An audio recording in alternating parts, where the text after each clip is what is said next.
এই নিয়ানাকে কিছু আর্মিরা হেড করে কোনো ভুল করেনি।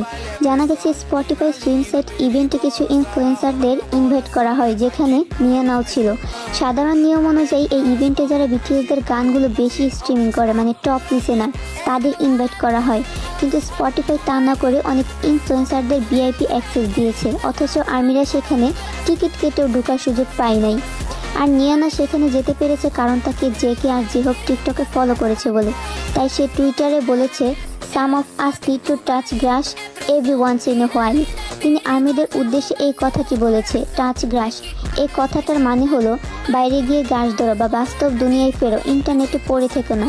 এটা একটা কটাক্ষমূলক কথা।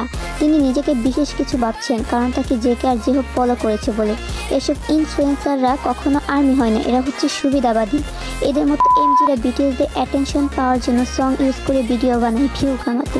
তাই এই নাইনা শাওয়াওয়ালাকে সব জায়গা থেকে আনফলো করুন। মনে রাখবেন, যারা ভুটি স্ট্রিমিং করে না তারা কখনো আর্মি না। আর এ তো ডিরেক্ট আর্মিদের অপমান করেছে আর বিটিএস মেম্বারদের ইউজ করেছে। এ তো শিবাল উল্ট্রা প্রো ম্যাক্স।